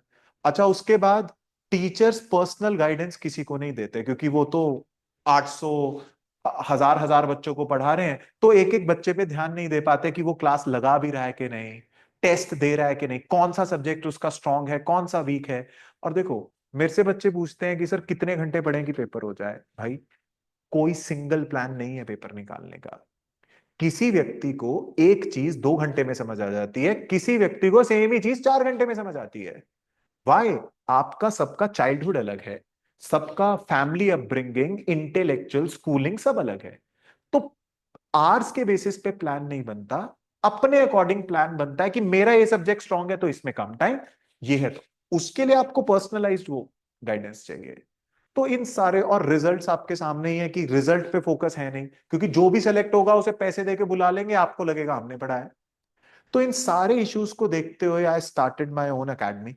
देखो, मैं तो चाहता हूं मैं फ्री में सबको पढ़ाऊं, पर obviously I don't have that resources कि मैं सबको फ्री में, क्योंकि वो तो गवर्नमेंट को, हालांकि मैंने प्रपोजल दिया है, मानेंगे मानेंगे, नहीं मानेंगे नहीं मानेंगे, like that. Now now let's talk about this कि when I started my academy, मेरा एम क्या है कि एक तो अफोर्डेबल, सी ऑफलाइन हो या ऑनलाइन हो, सबसे कम प्राइस पे मैं कोचिंग देता हूं। सेकंड, एनी टाइम आप कभी भी अपना पैसा लेके वापस जा सकते हो। थर्ड, हर बच्चे की अटेंडेंस ट्रैक होती है, क्योंकि हम लिमिटेड नंबर ऑफ स्टूडेंट्स रखते हैं। उससे क्या होता है, हमें पता रहता है कौन क्लास लगा रहा है कौन नहीं। उसके बाद आप देखिए, सैटरडेज को, मंडे टू फ्राइडे क्लासेस होती हैं, सैटरडेज को आपके टेस्ट होते हैं। उससे हमें पता रहता है कि आपके क्या स्ट्रेंथ एरियाज हैं, क्या वीक। आपका एक रिपोर्ट कार्ड बन जाता है कि कौन सा सब्जेक्ट अच्छा है कौन सा नहीं। और जितने सेलेक्टेड कैंडिडेट्स हैं वो आपको पर्सनली गाइड करते हैं। सी, आप बड़ी बड़ी एकेडमीज के जहां भी नाम देखते हैं, वो टॉपर्स दिखाते हैं, वो कभी उन टॉपर से आपको मिलवाएंगे नहीं, क्योंकि आप उन्हें भी पता है कैसे आया आपको भी। हमारे यहाँ जितने टॉपर्स निकले हैं वो सारे आपको पर्सनली गाइड करेंगे, ताकि आपको एग्जाम निकालने के लिए जो भी चाहिए किसी चीज की कमी ना हो जाए। Genuinity I can offer fully. आप इसीलिए आप देखिए, हमारा जो कोर्स है, जो सारथी कोर्स है, उसका नाम मैं सारथी रखता हूं, वो आपका देखिए 12 से 15 महीने का कोर्स होता है। आप कॉलेज के साथ prepare, it is the affordable course. Minimum price पे आपको अवेलेबल होगा, अभी बता देता हूं वो भी क्या है। मंडे टू फ्राइडे आपकी क्लासेस होंगी, सैटरडेज को आपके टेस्ट होंगे, सीट्स जो है वो लिमिटेड होंगी ताकि हम एक एक बच्चे पे फोकस कर पाए। ऑनलाइन या ऑफलाइन आप कैसे भी एनरोल कर सकते हैं। And the batch is available till your selection. इसका क्या मतलब है, लेट्स से आप कॉलेज के साथ प्रिपेयर कर रहे हैं, कॉलेज में पेपर आ गए, आप एक सब्जेक्ट नहीं लगा पाए, फिर से लगा लो, कोई दिक्कत नहीं है। एक ही बार एनरोल करना है आपको, बार बार एनरोल नहीं करना है। जब तक आपका सिलेक्शन नहीं होता, एवरीथिंग वी प्रोवाइड यू। और आप रिजल्ट्स देख सकते हैं, हर साल हमारे रीजन से हमारा ही रिजल्ट निकलता है, आप वो देख सकते हैं। वाई? क्योंकि हम फोकस करते हैं। लेकिन अगर आप रेगुलर टेस्ट नहीं दे रहे, अटेंड नहीं कर रहे, हम ही आपको निकाल देंगे अकेडमी से। और अगर आपको लगे कि कुछ दिक्कत है, आप कभी भी अपना पैसा लेके जा सकते हैं, हम भी निकाल सकते हैं आपको, if you are not serious. और अगर आपको लगे कि यार एक दिन में आप कैसे जज करोगे, अगर आपको भी लगे कि भाई सर तो ये बोल रहे थी, जैसे मैं सिंपल चीज बोलता हूँ, इस पेपर में कॉम्प्रोमाइज नहीं है। मैंने आपको लेट्स से पॉलिटी पढ़ाया, मैंने आपको अपने टेस्ट करवा दिए, पॉलिटी करा दिया, अब आप गूगल करके कोई भी कहीं से भी टेस्ट दो, नहीं हो रहे, तो मेरे में दिक्कत है। तो दोनों का ही एग्जाम है, मिलके ही वैसे करना है। कॉम्प्रोमाइज बस आपको कहीं नहीं, समझ आ रहा है तो ही पढ़ो। और इसीलिए ये वाला पूरा सेगमेंट चलाया है। और आपको रिकॉर्डिंग्स भी मिलती हैं, जो आपको तब तक एक्सेस रहता है जब तक आपका सिलेक्शन नहीं हुआ।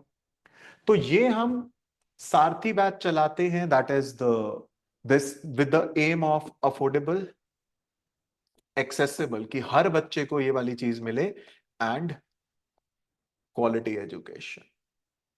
तो this is our aim, this we want to give you, ताकि अगर अगर आप पेपर स्टार्ट करते हैं तो ऐसा ना हो ना आपके पेरेंट्स के ड्रीम्स भी जा रहे हैं, हमारे भी, कि आप पेपर निकाल के निकले, कोई ऐसा ना हो कि आपके साथ फ्रॉड हो जाए, ये हो जाए वो हो जाए, वो सारी चीजें इसके अंदर कंप्लीट होती हैं। राइट? तो और इसके अंदर आप देखिए, हम सब बेसिक टू एडवांस आपको सब करवाते हैं। एनसीईआरटी भी इंक्लूडेड है, everything that is essential till your selection, even CSAT is included, test series is included, regular test तो होते हैं, साथ में टेस्ट सीरीज भी इंक्लूडेड है। अब जब से हमने स्टार्ट किया है, हम बैच में क्योंकि 40 स्टूडेंट्स ही रखते थे ऑनलाइन ऑफलाइन, हम अब तक 20 बैचेस सक्सेसफुली डिलीवर कर चुके हैं, और आप हमारे रिजल्ट्स भी देख सकते हैं। 20 बैचेस। मैं आपको फीस भी बता देता हूं। तो देखो, जो कॉलेज के साथ है, जिसको 2 3 साल 4 साल हैं अभी प्रिपरेशन के लिए, उसके लिए तो बहुत अच्छा है, क्योंकि एक ही बार एनरोल करना है and you can select. See, fees we promise the minimum fees everywhere. तो अब तक हम जो ऑफलाइन में मिनिमम फीस देते हैं, दैट इज 63,000 प्लस जीएसटी, जो कि आपका 75,000 के अराउंड आता है। ये ऑफलाइन में सबसे कम है पूरे इंडिया में। अच्छा, इसके साथ साथ हम हाइब्रिड मॉडल भी देते हैं, जिसमें आप ऑनलाइन ऑफलाइन कोई भी, इसमें सब इंक्लूडेड है।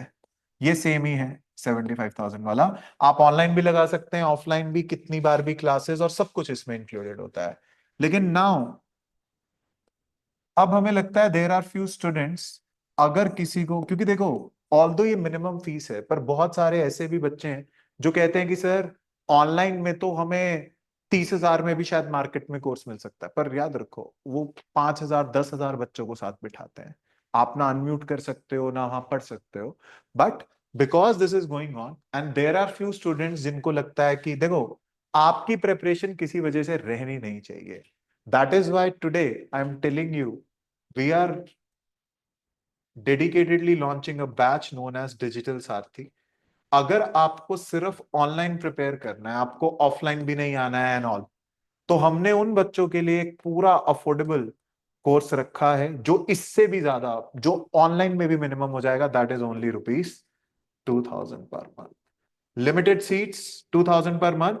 टोटल फीस की जो है वो सिर्फ 40,000 है, जो आप इंस्टॉलमेंट्स में दे सकते हैं. पर वही है, आप पर मंथ में दे सकते हैं. आपको लगे आपको नहीं समझ आ रहा, stop it. But I have already told you, बस ऐसा नहीं होना चाहिए कि आप प्रिपेयर करना चाहते हो और पैसे की वजह से कुछ रह जाए. इससे ज्यादा तो आपसे आईआईटी और उसकी लेट्स से सीएसयूए की कोचिंग होती है तो वहां हो जाता है. और इसमें वो सारे चीज इंक्लूडेड है जो मैंने आपको बताया है. तो देखो, ये भी एकदम मिनिमम कॉस्ट है अगर आप देखें. तो अगर तो आप फुल फ्लेजेड कोर्स लेना चाहते हो जिसके अंदर आप ये कहो कि सर मैं कॉलेज के अंदर ऑनलाइन करूंगा बाद में ऑफलाइन आ जाऊंगा एंड ऑल, आप इसके लिए जा सकते हो, इसमें सब इंक्लूडेड है. पर अगर आपको लगता है कि आप सिर्फ ऑनलाइन करेंगे और आप बहुत दूर हैं, आप चंडीगढ़ नहीं आ सकते, और आपको लगता है कि पैसों की वजह से आप एम रखते हो पर पैसों की वजह से प्रिपेयर नहीं कर पाते, तो हम आपके लिए एक डेडिकेटेड कोर्स भी लेके आए हैं. आप कोई भी कोर्स ले सकते हो. And this is first time we have ever offered, first time we have ever offered this course that is we are giving you. तो आप ये ले सकते हैं ताकि आपकी प्रॉब्लम, लाइक अगर आप, और देखो मैंने आपको पहले ही बोला है हम सीट्स लिमिटेड रखते हैं. आप ऑनलाइन भी करेंगे तो आपको अनम्यूट का ऑप्शन मिलेगा, टीचर से पूरा एक्सेस रहेगा, कभी भी आप बात कर सकते हो, test series and all, everything will be covered है. तो अगर आप कॉलेज में हैं, और देखो ये जितने आप क्या देखते हो न्यूज में, फर्स्ट अटेम्प्ट में किसी का पेपर निकल गया कॉलेज के साथ, वो इसलिए क्योंकि वो इतने साल से अच्छे से प्रिपेयर कर रहा है. और क्योंकि कम बच्चे हैं, हम प्रॉपरली आपको गाइड करते हैं, आपकी अटेंडेंस ट्रैक करते हैं. आपको कोई भी दिक्कत हो आप कभी भी टीचर के साथ बैठ के कर सकते हो डिस्कस. बस आपको एक चीज याद रखनी है, ये नहीं, अगर आप सिंसियरली, सी तुगलक वाला काम नहीं करना कि 16 घंटे पढ़ना है, ऐसा तो नहीं. रेगुलरली 3 से 4 घंटे वो हम आपका प्रॉपर प्लान बनाएंगे. एनसीईआरटी उनसीईआरटी सब इसके अंदर आपसे कवर करवाई जाएगी. तो अगर आप कॉलेज में हैं स्पेसिफिकली और आप प्रिपेयर करना चाहते हैं तो this batch is for you. और अगर आप फुल फ्लेजेड लेना चाहते हैं कि भाई मैं ऑफलाइन भी आऊंगा वो, तो आप हमारे ये सारथी, सी हमारा नेक्स्ट बैच इज स्टार्टिंग, दोनों बैचेस स्टार्टिंग फ्रॉम 27 जनवरी. और क्योंकि इस टाइम पे लोगों के सेमेस्टर्स खत्म होते हैं तो ये बैचेस ऑलमोस्ट फुल होते हैं. हम, मैंने बताया ना 40 सीट्स रखते हैं इस वाले बैच के अंदर स्पेसिफिकली. तो अगर आप करना चाहते हैं आप इसके लिए एनरोल कर सकते हैं. इसमें सारे फीस, सी यहाँ पे लिखा है 12 से 15 months, but it is still your selection. I have already told you, अगर आप फर्स्ट ईयर में हो तो एक ही बार आपको करना है, ऐसे नहीं है बार बार एनरोल करना है. तो यू शुड नो, मैं नीचे एक लिंक ट्री का लिंक दे रहा हूँ, ये सब खुल जाएगा. अगर आप डिजिटल सारथी लेना चाहते हैं, सिर्फ ऑनलाइन के अंदर आना चाहते हैं, तो this is the first time opportunity we are giving you. ये बैच भी 27 से ही है, तो आप इसके लिए एनरोल कर सकते हैं. पर सीट्स लिमिटेड है तो मेक श्योर मिस ना हो जाए. और अगर आप full fledged batch, hybrid and all that stuff उसके अंदर लेना चाहते हो कि भाई मैं ऑफलाइन भी आऊंगा, मल्टीपल टाइम्स भी प्रिपेयर करूंगा, तो आप इस पे क्लिक करके 2000 पे करके अपनी सीट बुक कर सकते हैं. फिर हमारी टीम आपसे कनेक्ट कर लेगी, आपकी इंस्टॉलमेंट्स बन जाएंगी, आप उसके अकॉर्डिंग प्रिपेयर कर सकते हैं. And I have again told you, कभी भी नहीं समझ आए you can leave any time. अगर आप अच्छे से नहीं पढ़ रहे हैं तो हम आपको निकाल देंगे. पर हमारे साथ आने का फायदा ये है, हमने गारंटीड रिजल्ट्स दिए हैं. अगर आप देखें हर साल हमारे यहाँ से रिजल्ट जाते हैं. और दूसरा, हम कोई फेक चीज प्रॉमिस नहीं करते आपसे. जो टॉपर्स हैं वो यहाँ से ही पढ़े हैं, वो आते हैं, आपको गाइड करते हैं. टीचर आपको पूरे टाइम अवेलेबल है, आपको कोई भी डाउट आए पूछे, मल्टीपल टाइम्स आप पढ़ सकते हो, ऑनलाइन में भी अनम्यूट कर सकते हो, रिकॉर्डिंग्स आपको पूरी मिलेंगी. And everything is transparent. Regular आपके टेस्ट होते हैं जो आपकी प्रिपरेशन करा देते हैं. तो अगर आप अच्छे से प्रिपेयर करना चाहते हो, you have two options. And this is specifically for students जिनको लगता है कि भाई this is the minimum fees that you can find, right. तो इसीलिए that is how we are going. And offline में भी ऑनलाइन में भी आपको जो भी बैच लेना है आप इस पे क्लिक करके ले सकते हैं. हमारी लोकेशन है सेक्टर 17 चंडीगढ़. आप यूट्यूब इसके अंदर नीचे क्लिक करेंगे तो यूट्यूब आ जाएगा, नंबर पे कॉल कर सकते हो. बस याद रखना इंस्टाग्राम भी आ जाएगा। सीट्स हमारे पास क्योंकि लिमिटेड है 40, और बैच सिर्फ एक हफ्ते के अंदर ही स्टार्ट हो रहा है। Make sure you do not miss it. इसके जो टाइमिंग है वो इवनिंग, सी मॉर्निंग और इवनिंग बैच है। मॉर्निंग बैच 10 to 1 होता है और इवनिंग बैच 4 to 7 होता है। मॉर्निंग बैच फुल हो चुका है तो इसमें एनरोलमेंट नहीं है। अभी आपका इवनिंग स्लॉट अवेलेबल है। अगर किसी को मॉर्निंग करना है तो अभी के लिए वो इवनिंग में एनरोल कर सकता है। जैसे ही सीट वेकेंट होगी हम वहां पे मॉर्निंग में आपको शिफ्ट कर देंगे। बट इसकी भी सीट्स फुल ना हो जाए, make sure you are clicking on the link. यहाँ पे सारथी बैच लिखा है, इससे एनरोल कर सकते हैं। और अगर आपको डिजिटल सारथी करना है तो आप डिजिटल सारथी कर सकते हैं, लाइक दैट। ओके, कुछ लोगों ने ऑलरेडी एनरोल कर लिया है, which is very good. Okay, अच्छा, अब इसके साथ साथ see in first year Palak you should start, you should not wait. जैसे ही आपने सोचा है फर्स्ट ईयर से स्टार्ट करो, तभी तो फाइनल ईयर में आप पेपर निकाल देंगे, है ना। वरना तो आप देखिए वही दिक्कत होती रहती है कि आप लेट स्टार्ट करते हैं, फिर प्रेशर भी उतना बिल्ड हो जाता है। फर्स्ट ईयर से स्टार्ट करो। सी मेरे को बताओ, ये सारी चीजें तो हो जाएंगी, चलो एनरोलमेंट वगैरह, पर मेक श्योर सीट्स ना फुल हो जाएं, तो आप देख लेना। पहले मेरे को बताओ, आज कुछ सीखने को मिला आपको, वैल्यूएबल लगा सेशन? यस और नो?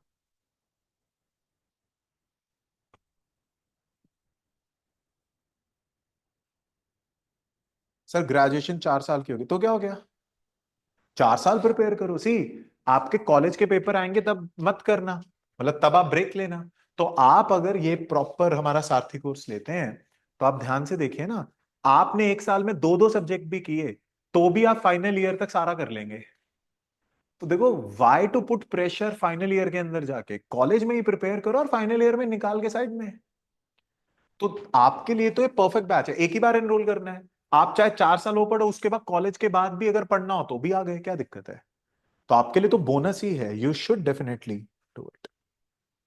अच्छा, जिन्होंने कंप्लीट कर लिया है वो तो प्रॉपर ही आए, क्योंकि फिर वो अगले देखो 12 महीने 15 महीने प्रिपरेशन में लगते हैं। तो अगर आप 2026 के लिए सोच रहे हैं, इसकी वेट ना करना कि कॉलेज खत्म होंगे तब स्टार्ट करेंगे, अभी स्टार्ट करिए आप, लाइक दिस। हाँ हाँ, जीरो से राजन, एकदम जीरो से स्टार्ट होगा।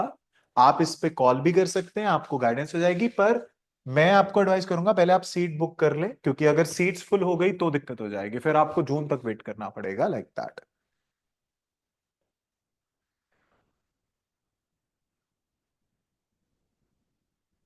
तो देखो, अभी आपके कॉलेज की जो भी टाइमिंग है, आप अगर बाय चांस इस टाइम पे ऑक्यूपाइड होते हैं, आप इसकी रिकॉर्डिंग देखें, अगले दिन टीचर से डाउट पूछें।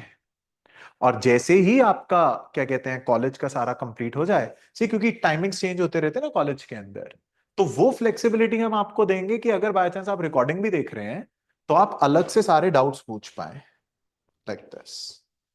हाँ, नहीं नहीं नहीं, दूसरे ईयर दोबारा नहीं पे कर, एक ही बार आपको पे करना है। मैंने आपको जो टोटल फी बताई है ये आपकी लाइफ लॉन्ग फी है, जब तक आपका सिलेक्शन नहीं होता। तो एक बार आपने लेट्स से 75,000 पे कर दिया, दैट्स इट। अब चाहे आप 20 बार पढ़ो या जैसे भी पढ़ो, सब कुछ। हाँ, टेस्ट ऑनलाइन ऑफलाइन दोनों मिलते हैं, ऑनलाइन भी मिलते हैं ऑफलाइन भी मिलते हैं। तो अगर आप सैटरडे को टेस्ट नहीं दे सकते, संडे दे दो। वैसे भी मंडे को डिस्कस होगा वो क्लास में, लाइक दिस। बिल्कुल अशोक, आप कॉल कर सकते हैं, ऑफिशियल नंबर पे कॉल करें, वो मेरे से बात करवा देंगे आपकी, कोई दिक्कत नहीं है। पर देखो, मैं आपको यही बताऊंगा, जैन एक परफेक्ट टाइम होता है प्रिपेयर करने के लिए। क्यों? मैक्सिमम जनता जून में प्रिपेयर करती है और अगले साल जून में पेपर है, तो 12 के 12 महीने बहुत प्रेशर आ जाता है। आप जैन में स्टार्ट करेंगे तो बहुत टाइम मिल जाता है आपको। और अगर आप फर्स्ट ईयर सेकेंड ईयर में यू शुड, क्योंकि ऐसी अपॉर्चुनिटीज आपको और कहीं नहीं मिलेंगी कि आप एक बैच में आए और आप कितनी बार भी पढ़ सकते हैं। हमारे पास हैं बच्चे, तभी तो वो फर्स्ट अटेम्प्ट में निकाल लेते हैं, चुपचाप तैयारी करते रहते हैं, राइट। तो चलिए, 1 week is left. I'll see you in class, but make sure you do not miss the opportunity. And all the very best. मेरे को बहुत अच्छा लिखा। हाँ, आपको कंफर्मेशन प्रीमियम मिलेगी, आप वेबसाइट पे कर दीजिए। वेबसाइट पे जाके आप ये कर दीजिए, फिर हमारी टीम आपको कॉल करेगी। अगर अभी तक कॉल नहीं आया तो थोड़ी देर में आ जाएगा, डोंट वरी। आपको वहां से कंफर्मेशन मिल जाएगा, राइट। तो देखिए, जो लोग एनरोल कर रहे हैं उन्हें मैं क्लास में मिलता हूं, जो नहीं कर रहे हैं उन्हें किसी दूसरे सेशन में मिलता हूं। आप हमारे यूट्यूब और वहां पर भी जा सकते हैं। पर देखो, तुगलक की स्टोरी याद रखिएगा। प्लान दुनिया के बड़े बड़े होते हैं, आपकी तो एज है बड़ा सोचने की, पर जब तक आप उसके लिए एफर्ट नहीं करोगे कभी अचीव नहीं कर पाओगे। और ये आपका एफर्ट ही है, आपने अपने करियर के लिए जो सेशन लगाया है ये उसी एफर्ट का पार्ट है। तो ऐसे ही आप सीरियस रहें, you will definitely achieve what you aim for, and I wish you all the very best, and I will see you in class. Thank you, all the best.